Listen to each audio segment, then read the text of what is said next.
Tamil Nadu CM Vijay సినిమాల్లోనే కాదు politics లోనూ తన రూటే సెపరేట్ అన్నట్లుగా వ్యవహరిస్తున్నారు. ఎక్కడైనా ముఖ్యమంత్రి అయిన వ్యక్తిని వివిధ పార్టీల నేతలు, అధ్యక్షులు కలవడం కామన్. కానీ తనను తాను కామన్ మెన్ గా చెప్పుకున్న విజయ్ ఇప్పుడు ప్రధాన ప్రతిపక్షం నుంచి చిన్నా చితకా పార్టీలన్నింటినీ కలుస్తూ ఉన్నారు. 2 రోజుల క్రితం ప్రమాణ స్వీకారం చేసిన విజయ్ ఎల్లుండి బల పరీక్షకు నిలబడనున్నారు. ఈ క్రమంలో రాష్ట్రంలోని అన్ని పార్టీల నేతలను కలవటం ఆసక్తికరంగా మారింది. ఈ రోజు మొత్తం వివిధ పార్టీల నేతలను కలిసేందుకు కేటాయించారు విజయ్. ఇందులో ముందుగా తమిళనాడు మాజీ సీఎం స్టాలిన్ ను కలిశారు. స్టాలిన్ నివాసానికి వెళ్లిన విజయ్ ని ఉదయనిధి స్టాలిన్ ఆత్మీయంగా ఆహ్వానించారు. ఆలింగనం చేసుకుని శుభాకాంక్షలు చెప్పారు. ఇటు స్టాలిన్ విజయ్ ని సాలువాతో సత్కరించారు. డీఎంకే రాజకీయ చరిత్రను వివరించే పుస్తకాన్ని కూడా ఉదయనిధి విజయ్ కి అందించారు. ఇద్దరి మధ్య రాజకీయపరమైన చర్చలు జరిగినట్లు సమాచారం. ఇక ప్రమాణ స్వీకార సమయంలో స్టాలిన్ సర్కార్పై ఆర్థిక ఆరోపణలు చేశారు విజయ్. రాష్ట్రాన్ని 10 లక్షల కోట్ల అప్పుల్లో ముంచారని, దీనిపై త్వరలోనే శ్వేతపత్రం విడుదల చేస్తానని ప్రకటించారు. ఈ క్రమంలో స్టాలిన్ ఇంటికి విజయ్ వెళ్లడం ఆసక్తిని రేకెత్తించింది. స్టాలిన్ ను కలిసిన తర్వాత ఎండీఎంకే వ్యవస్థాపకుడు దురై వైకో నివాసానికి వెళ్లారు విజయ్. ఆయనకు వైకో సాదరంగా స్వాగతం పలికారు. సాల్వాతో సత్కరించారు. విజయ్ పైన ప్రశంసలు కురిపించారు వైకో.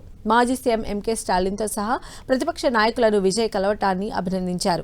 ఇది తనకు తమిళనాడు రాజకీయ ఉద్దండుడు అన్నాను గుర్తు చేసిందని ప్రశంసించారు. ఎండీఎంకే చీఫ్ ను కలిసిన అనంతరం పీఎంకే అధ్యక్షుడు అనుబని రామ్దాస్ ఇంటికి వెళ్లారు విజయ్. ఆయనకు అన్బుమణి కుటుంబ సభ్యులంతా స్వాగతం పలికారు. అనంతరం ఎన్టీకే చీఫ్ సీమన్ ను కూడా కలిశారు విజయ్. ఇలా ప్రతిపక్ష పార్టీల నేతలను కలిసి తమిళనాడు రాజకీయాల్లో ఓ కొత్త ఒరవడికి శ్రీకారం చుట్టారు విజయ్. సీఎంగా తన లుక్ మాత్రమే కాదు, తన వర్కింగ్ స్టైల్ కూడా డిఫరెంట్ గా ఉంటుందని విజయ్ చూపిస్తున్నారు. హీరోగా తనకు ఉన్న ఫాలోయింగ్ ఏమాత్రం తగ్గకుండా సీఎంగా కూడా అదే ఫాలోయింగ్ మెయింటైన్ చేసేలా విజయ్ వ్యవహార శైలి కనిపిస్తోంది. మరోవైపు ఈ పరిణామాలు తమిళనాడు పాలిటిక్స్ లో ప్రకంపనలు కలిగిస్తూ ఉన్నాయి. ఒక స్టైలు, వర్కింగ్ స్టైలు మాత్రమే కాదు, పార్టీలో కూడా చీలిక వచ్చే సంకేతాలు ఇప్పటికే చాలా పెద్ద స్థాయిలో వచ్చేశాయి. ఎన్నికల ప్రచారంలో తన 2 ప్రత్యర్థి పార్టీలపై పరుష పదజాలం వాడకుండా జాగ్రత్త పడిన విజయ్ ముఖ్యమంత్రిగా బాధ్యతలు చేపట్టిన తర్వాత తమిళనాడు మాజీ ముఖ్యమంత్రి ఎంకే స్టాలిన్ ని కలిశారు. ఇది అరవ రాజకీయాల్లో ఓ కొత్త దృశ్యం. అయితే అన్నాడీఎంకే లేదంటే డీఎంకే మాత్రమే గెలుస్తూ వచ్చిన ఈ రాష్ట్రంలో ముఖ్యమంత్రులుగా పనిచేసిన జయలలిత, కరుణానిధి మధ్యన సఖ్యత లేదు. అలాంటి చోట ఇప్పుడు ఈ డెవలప్మెంట్ ప్రతీకార రాజకీయాలకు తెరవేసింది.